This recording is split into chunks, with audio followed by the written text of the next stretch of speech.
Good evening, I'm Muhammad Arif. And I'm Atik Darish. And now You're watching News Now Bulletin. And today, we turn our attention to critical issue that demands our collective concern and action: child maltreatment cases in Malaysia. Recent reports have shed light on the matters that strike at the heart of our communities about our children facing abuse and neglect. A 2016 study of 96 countries estimates at least 64% of children around 2 and until 17 years old in Asia has been exposed to at least one type of violence. Every year in Malaysia, 1,000 children are reported to victims of child maltreatment and neglect, showing an upward trend since 2019. Children are abused and neglected by caretakers, for example, difficulty in managing or responding to hyperactivity of the child. Is a topic that demands our attention, empathy, and most importantly, the commitment to change.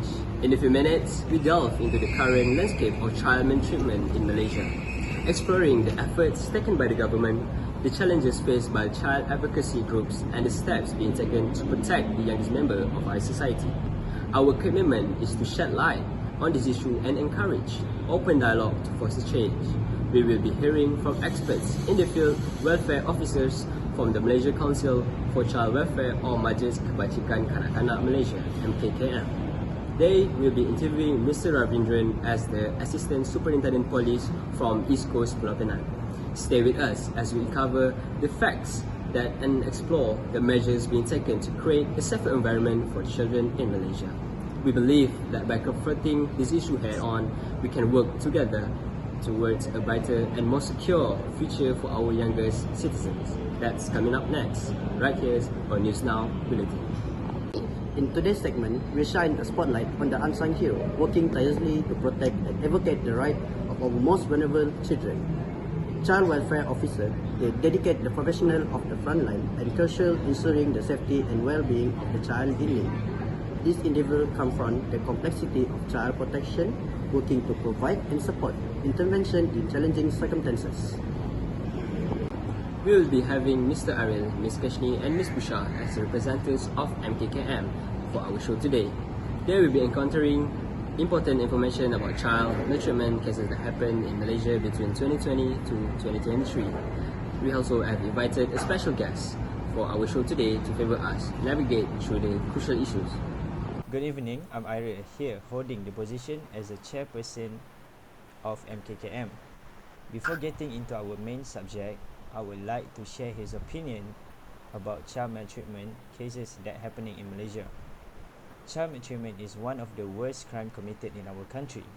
Based on his experience, child maltreatment primarily refers to the mistreatment or abuse of a children which involves the various forms of harm, neglect, and exploitation.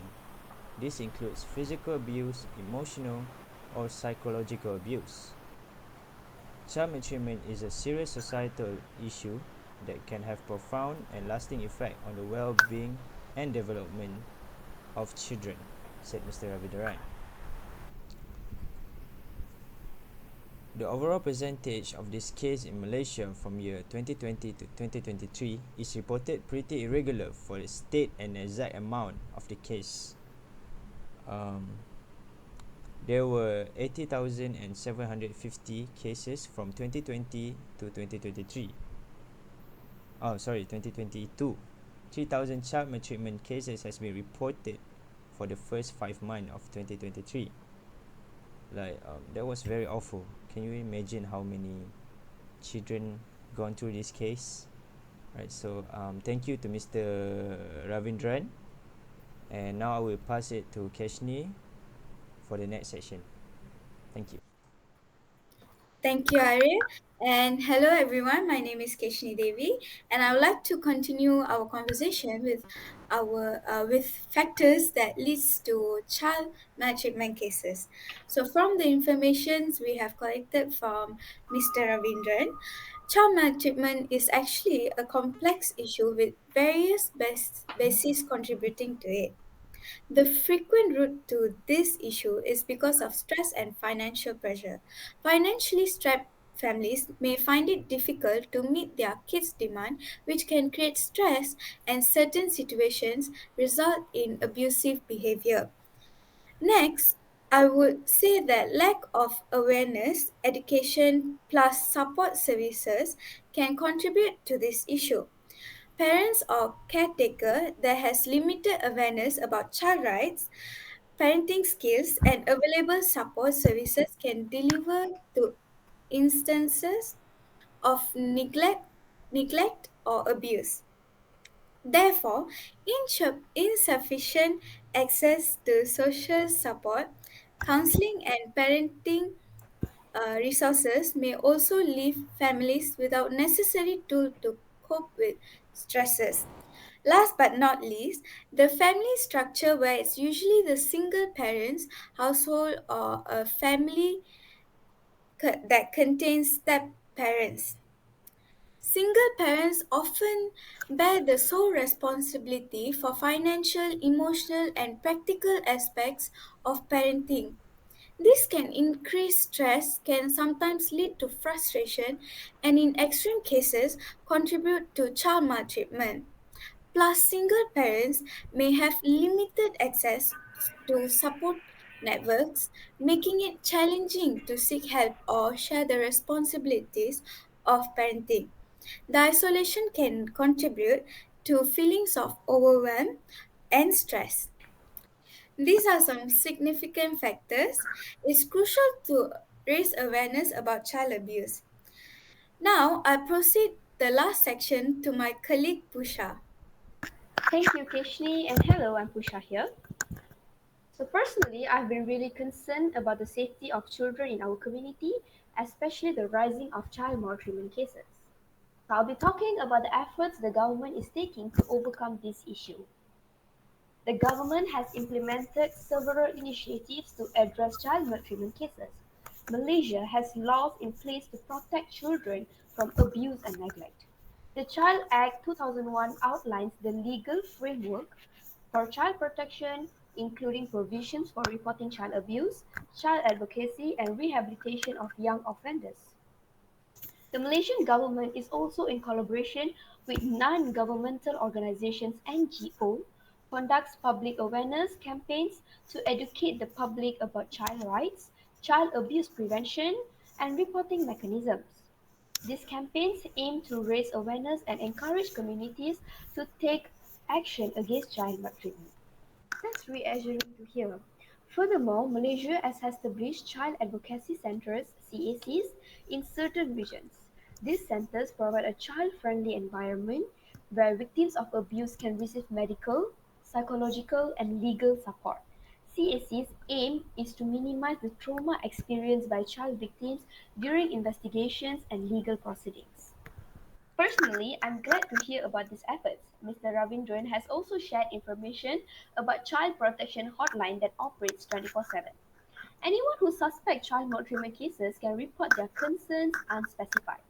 The reports are truly investigated and appropriate action is taken to ensure the safety and well-being of the child.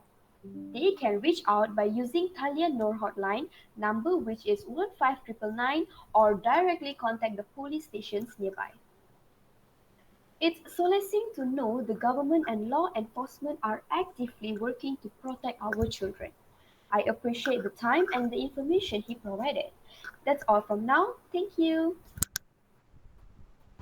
As we all know, child maltreatment cases have been increasing day by day. There were a few cases that were recorded by the Perak Welfare Department between the year 2020 to 2022. According to Wan Nur Ashiki, family disharmony due to financial problems, parental negligence, and unhealthy lifestyles were among the factors leading to child abuse cases. She said the State Welfare Department currently provided care and early protection to children, gave guidance and counseling services to involved parties. Wan Nur Ashikib also added that the department also provides support services to cases of illegitimate pregnancies and sexual abuse cases by providing accommodation at department institutions in Taman Sri Putri Batu Gajah. Financial problems do play a big role as true for child maltreatment cases, isn't it, Kartika? Yes, Darwish. What about the cases reported in the year 2021? 6,144 cases of child abuse were recorded in 2021, according to statistics from the National Welfare Department (JKM) in 2021. JKM also received complaints about 7 cases of abuse at nurseries and 2 cases at care centers involving children. A girl named Rina was responding to Senator Jafridin Atan, who wanted case statistics related to neglect and abuse of infants and children by their babysitters and at nurseries and at child care centers in 2021. He also wanted to know what efforts the ministry is taking to further tighten the monitoring of nurseries that are registered with the ministry. I see. Over 300 child abuse cases happened at kindergartens and daycare centers last year.